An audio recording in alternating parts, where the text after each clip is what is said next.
ఈరోజు రాష్ట్ర వ్యాప్తంగా కూటమి ప్రభుత్వం మెగా పేరెంట్స్ టీచర్స్ మీట్ అని చెప్పి ఒక ప్రోగ్రాన్ని చేస్తా ఉంది. నిజంగా ఈ రాష్ట్రం విద్యారంగంలో ఉన్నత శిఖరాలకు వెళ్లాలని, పేద విద్యార్థుల యొక్క స్థితిగతులు మెరుగుపడాలని, ఆంధ్రప్రదేశ్ ఉజ్వలమైనటువంటి భవిష్యత్తు విద్యాపరంగా ముందుకెళ్లాలని ఎంతో కసితో గత ప్రభుత్వం పనిచేస్తే ఈరోజు మెగా మీట్ అంట. నేను దాన్ని దగా మీట్ అంట. ఎవరిని దగా చేయటానికి? ఈ రాష్ట్రంలో వైఎస్ఆర్ కాంగ్రెస్ పార్టీ అధికారంలో ఉన్నప్పుడు విద్యా వ్యాప్తిని, విద్యను పుంతలు తొక్కించాలని ఒక గొప్ప ఉద్దేశంతో నాడు నేడు అనే కార్యక్రమం కానీ, ఇంగ్లీష్ మీడియం కానీ, సిబిఎస్ఈ సిలబస్ కానీ, ఐబీ వైపు అడుగులు వేయటం కానీ, లేకపోతే టోఫెల్ కానీ, సబ్జెక్ట్ టీచర్స్ కాన్సెప్ట్ కానీ, తరగతి గదుల్లో 6వ తరగతి నుంచి ఇంటరాక్టివ్ ప్లాట్ఫామ్ ప్యానల్ సిస్టాన్ని కానీ, లేకపోతే 8వ తరగతిలో మరి ట్యాబ్ల పంపిణీ కానీ, అసలు కొత్త విధానం విద్యా కానుక మెనూలో అయితే రోజుకొక ఐటమ్, రోజుకొక టైం టేబుల్ లాగా గోరుముద్దనిచ్చి ఈ రాష్ట్రంలో ఉన్నటువంటి పేదల పిల్లల యొక్క ఆరోగ్యంతో పాటు చదువులమ్మ తల్లి ఓలలాడే విధంగా గౌరవ ముఖ్యమంత్రి గారి నేతృత్వంలో పనిచేస్తే మీరు చెప్పుకోవటానికి ఒక్కటంటే ఒకటి. ఏ కార్యక్రమాలు జగన్మోహన్ రెడ్డి గారు ముఖ్యమంత్రిగా ఉన్నప్పుడు చేశారో వాటన్నిటినీ గాలికి వదిలేశారు, వాటన్నిటినీ తిలోదకాలు ఇచ్చారు. నాడు నేడుకైతే దరిదాపు 12,000 కోట్లకు పైగా వెచ్చించి 45,000కు పైగా స్కూల్స్ కానీ హాస్టల్స్ కానీ రెన్యువేట్ చేస్తే వాటిల్లో కూర్చొని మీరు ఈరోజు తగుదురమ్మ కదా అని చెప్పేసి మీటింగులు పెట్టి పేరెంట్ టీచర్స్ అంట. ఎందుకు పెడతా ఉన్నారు? మీ పిల్లవాళ్ళకి ఇంగ్లీష్ విద్యను ఆపేశారని చెప్తాక, మీ పిల్లవాళ్లకు సిబిఎస్ఈ సిలబస్ చదవటానికి ఇష్టం లేదు మాకు ఆపేశారని చెప్తానిక, మీ పిల్లవాళ్ళకి ఈరోజు బ్రహ్మాండం వంటి స్కూల్స్ జగన్మోహన్ రెడ్డి గారు కట్టించారు, నేనున్న దాంట్లో కూర్చొని చెప్తాను చదివించండి అని చెప్తాక, బ్రహ్మాండం వంటి టైం టీచర్స్ లో గవర్నమెంట్ స్కూల్స్ లో తర్ఫీదు ఇచ్చి గ్లోబల్ సిస్టంలో పిల్లలను చదివించడానికి అవకాశాలు కల్పించారు జగన్మోహన్ రెడ్డి, నేను ఆపేస్తున్నానని చెప్పడానిక దేనికోసం పెడతా ఉన్నారని అడుగుతా ఉన్నాను. ఈరోజు ఒక్క గోరుముద్దకే దరిదాపు 6,570 కోట్లకు పైగా వెచ్చించి పిల్లలు పరిపుష్టిగా, ఆరోగ్యంగా, క్వాలిటీ ఫుడ్ ఇళ్ల దగ్గర తల్లిదండ్రులు పెట్టిన భోజనం కన్నా స్కూళ్లలో భోజనం బాగుంది, మేము ఇక్కడే తింటామని చెప్పే విధంగా ఒక మనోనిబ్బరం కల్పించే విధంగా పిల్లల ఆరోగ్యవంతులు చేసినటువంటి పరిస్థితి కోసం మీరు పేరెంట్ టీచర్ మీటింగ్ అనేది పెట్టారని అడుగుతా ఉన్నా. చివరికి ఎంతకెళ్లారంటే టెక్నికల్ గా మీరు పిల్లల్ని పాడు చేయొద్దు, టెక్నికల్ గా ఆ సిస్టంలోకి ఇన్వాల్వ్ అవ్వద్దని మీరు చెప్తా ఉన్నారంటే ఎంత నిస్సిగ్గుగా ఉందో. 8వ తరగతిలో ట్యాబ్ ఇచ్చి పిల్లలను బ్రహ్మాండంగా తర్ఫీ చేయటానికి వాళ్ళకు వాళ్లే డౌట్స్ ఉన్నా కానీ మరలా నివృత్తి చేసుకోవటానికి ఆస్కారం కలిగే విధంగా జగన్మోహన్ రెడ్డి గారు తయారు చేస్తే నువ్వు వద్దని చెప్పడానికి ఈరోజు పేరెంట్ మీటింగ్ పెట్టారని అడుగుతా ఉన్నా.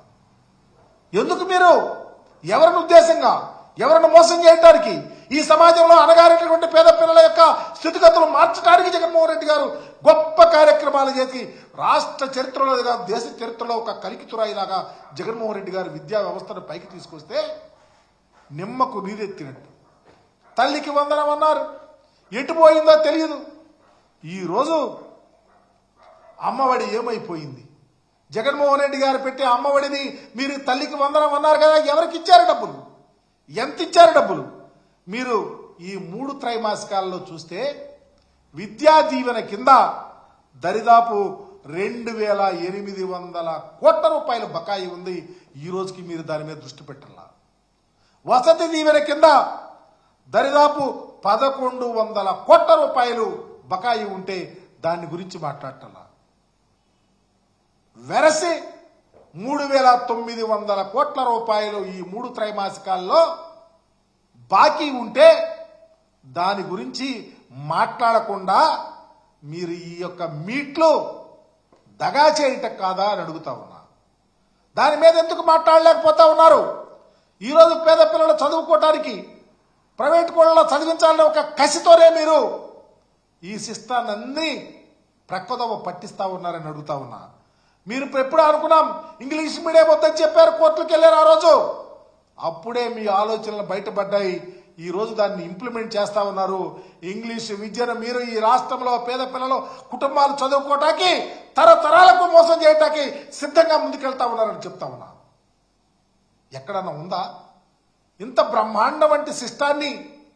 బాబాసాహెబ్ అంబేద్కర్ గారు కోరుకున్నటువంటి సిస్టాన్ని, అంబేద్కర్ ఆలోచన విధానం తీసుకునే సిస్టాన్ని ఏ కులంలో ఉన్న పేదవాడైనా, not only SC ST BC minority, ఏ కులంలో ఉన్న పేదవాడైనా చదువుకు దూరంగా ఉన్నటువంటి వారు వచ్చి ప్రైవేట్ స్కూల్లో కాకుండా గవర్నమెంట్ స్కూల్లో చదువుకొని ఉన్నత శిఖరాలకు వెళ్ళాలని యొక్క తల్లిదండ్రుల ఆశలు జగన్మోహన్ రెడ్డి గారు ఎంతెంతయి ఒట్టడింతాయి అనే విధంగా పైకి తీసుకెళ్తే మీరు నీళ్లు చల్లి క్రిందకి తీసుకొచ్చి ఆ కుటుంబాల యొక్క బంగారు భవిష్యత్తు, పిల్లల బంగారు భవిష్యత్తుని నాశనం చేయడానికి ఈరోజు పరిపాలన చేస్తా ఉన్నారు అడుగుతా ఉన్నాం. ఇదే కాదు, ఈరోజు చూస్తా ఉన్నాం ఎక్కడ చూసినా చదువుల తల్లి ఒకప్పుడు ఆంధ్రప్రదేశ్లో ఓలలాడుతూ ఉంటే గ్లోబల్ సిస్టంలో ఏ సిస్టమ్ తీసుకున్నా చదువుకోవటానికి ఎన్ని అవకాశాలను అన్ని ఇంట్రడ్యూస్ చేస్తే ఈరోజు విద్య ఎక్కడికి వెళ్తా ఉందంటే మరలా ప్రైవేట్ స్కూళ్ళకి వెళ్తా ఉంది. మరలా మీ వాళ్ళ ప్రైవేట్ స్కూళ్ళు బాగుపడాలన్న ఒక్క ఉద్దేశంతోనే ఈ కులాల యొక్క చదువులను నీరుగారుస్తా ఉన్నారు. ఇంత దారుణమైనటువంటి పరిస్థితి ఆంధ్రప్రదేశ్లో ఉంటే, ఇంత దారుణమైనటువంటి పరిస్థితిని ఎడ్యుకేషన్ సిస్టంలో తీసుకొని వస్తూ ఉంటే, ఈరోజు ప్రైవేట్ స్కూళ్ళలో టీచర్స్ చూద్దాం, గవర్నమెంట్ స్కూల్లో టీచర్స్ చూద్దాం, ట్రైన్డ్ టీచర్స్ ఉన్నటువంటి, ట్రైన్డ్ క్వాలిఫైడ్ టీచర్స్ ఉన్నటువంటి గవర్నమెంట్ స్కూల్లో ఉన్నటువంటి టీచర్స్ని అన్ని రకాలుగా తర్ఫీదిచ్చి ఇంగ్లీషు విద్యతో పాటు వాళ్ళ యొక్క జీవితాలను మార్చడానికి అవకాశం కల్పించే విధంగా పిల్లలకు అవకాశాలు కల్పించిన ట్రైన్డ్ టీచర్స్ ఉంటే, మీరు ప్రైవేట్ టీచర్స్లో అన్ట్రైన్డ్ టీచర్స్, అన్క్వాలిఫైడ్ టీచర్స్ ఉన్నటువంటి వారికి వెళ్లాలని దారులు చూపిస్తానికి మీ కుయుక్తులు పన్నుతా ఉన్నారు, మీ కుట్రలు చేస్తా ఉన్నారు. ఈ కుట్రలకు కుయంత్రాలకు తప్పకుండా విద్యా వ్యవస్థ నీరుగారిపోతా ఉంది అని మాత్రం తెలియపరుస్తా ఉన్నా. ఒక ప్రక్క స్కూల్ ఎడ్యుకేషన్, ఇకపోతే కాలేజ్ ఎడ్యుకేషన్కి వెళ్దాం. హైయర్ ఎడ్యుకేషన్కి వస్తే ఆంధ్రప్రదేశ్లో కూటమి ప్రభుత్వం వచ్చిన తర్వాత ఒకేసారి ఏనాడైనా ఒక వైస్ ఛాన్సలర్ని అపాయింట్ చేస్తే వాళ్ళ tenure 3 years, compulsory vice chancellor ఆ 3 years పొలిటికల్ పార్టీలతో సంబంధం లేకుండా యూజీసీ నిబంధనలకు లోబడి ఆంధ్రప్రదేశ్లో ఉన్న ఏ వైస్ ఛాన్సలర్ అయినా పనిచేయాలి. మీరొచ్చి భయపెట్టి బాపెట్టి 20 మంది వైస్ ఛాన్సలర్ని రిజైన్ చేయించారే. దరిదాపు 6 నెలల కాలం వ్యవధి ఉంది. ఒక్క వైస్ ఛాన్సలర్ అయినా మీరు అపాయింట్ చేశారని అడుగుతా ఉన్నా.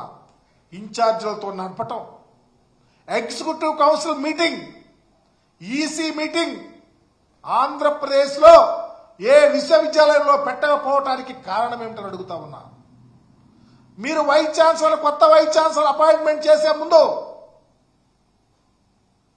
ఎగ్జిక్యూటివ్ కౌన్సిల్ నామినీని అపాయింట్ చేయాలి. ఏ విశ్వవిద్యాలయంలో ఉన్న ఈసీ మెంబర్స్ లో ఒక ఈసీ మెంబర్ని వైస్ ఛాన్సలర్ ఎంపిక కమిటీలో మెంబర్గా అపాయింట్ చేయాలా. ఈ రోజుకి చేయలేదంటే మీ ఆలోచన సరళి ఏమిటి విద్య మీద అడుగుతా ఉన్నా. రిక్రూట్మెంట్ సగా గాలికి వదిలేశారు. క్వాలిఫైడ్ రీసెర్చ్ స్కాలర్స్, పిహెచ్డీలు ఉండి, ఇంటర్నేషనల్ పేపర్స్ ఉండి, రీసెర్చ్ అనుభవం ఉండి ఉన్నటువంటి క్వాలిఫైడ్ టీచర్ ఉన్నటువంటి స్కాలర్స్ రోడ్డును తిరుగుతూ ఉన్నారే, వారికి ఎక్కడ మీరు అవకాశం కల్పిస్తలా. రీసెర్చ్ అనేది పోయింది, గాలికి వదిలేశారు.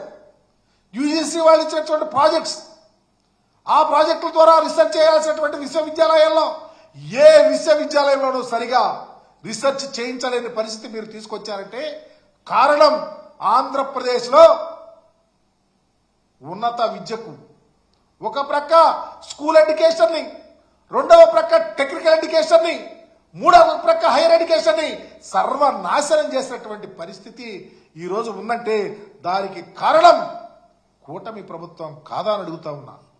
వీటన్నిటికీ ఏం సమాధానం చెప్తారు?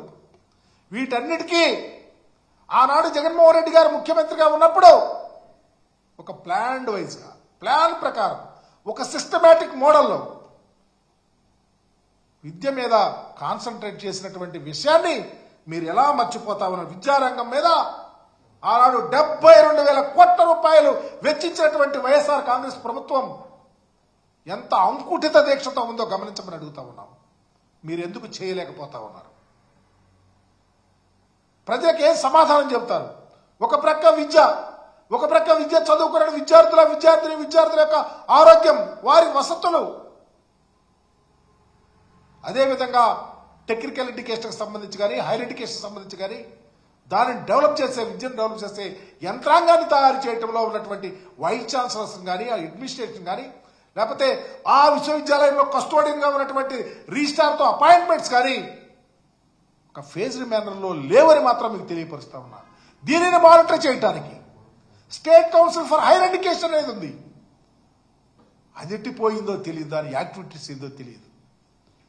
ఈ యూనిట్ ని ఆంధ్రప్రదేశ్ లో ఉన్నటువంటి విశ్వవిద్యాలయాలను మానిటర్ చేయడానికి, విద్యను హైయర్ ఎడ్యుకేషన్ కోఆర్డినేట్ చేయడానికి state council for higher education ఎలా పనిచేస్తా ఉంది, ఎవరున్నారు, ఎంత నిర్వీర్యంగా ఉంది, దీనికి ఏం సమాధానం చెప్తారో చెప్పని అడుగుతా ఉన్నాం. ఇంత దారుణంగా ఎడ్యుకేషన్ సిస్టాన్ని గాలి కుదిరేస్తే వీరంట మెగా పేరెంట్స్ టీచర్స్ మీట్ ఎవరి కోసం పెడుతున్నారు, ఎవరిని చేస్తారు దగా అని అడుగుతా ఉన్నా. అందుకనే ఎక్కడైనా కూటమి ప్రభుత్వం ఎక్కడైనా కళ్ళు తెరవాలా. విద్యా వ్యాప్తి కోసం, సమాజంలో ఉన్న అసమానతలు తొలగటానికి, సమాజంలో ఉన్న పేదవారి యొక్క స్థితిగతులు పెరగటానికి, సమాజంలో ఉన్న పేదల యొక్క స్థితిగతులు పెరగాలంటే చదువే ప్రామాణికమని చెప్పిన బాబాసాహెబ్ అంబేద్కర్ గారి యొక్క ఆలోచన విధానాన్ని ఇంప్లిమెంట్ చేయాలంటే మీరు మార్పు రావాలా, మార్పు తేవాలా. జగన్మోహన్ రెడ్డి గారి ఆలోచనలతో పనిచేసినటువంటి ప్రభుత్వం ఎలా చేసిందో ఆ విధంగా చేయాలని మీకు తెలియపరుస్తా ఉన్నాం. ఇంకా కాబట్టి అంతకన్నా మంచిగా చేయండి. చేతకాక చేవలేక చేతులెత్తేసినటువంటి ప్రభుత్వాన్ని నడుపుతున్నటువంటి తీరుకి ఇది నిదర్శనం కాదా అని అడుగుతా ఉన్నాను.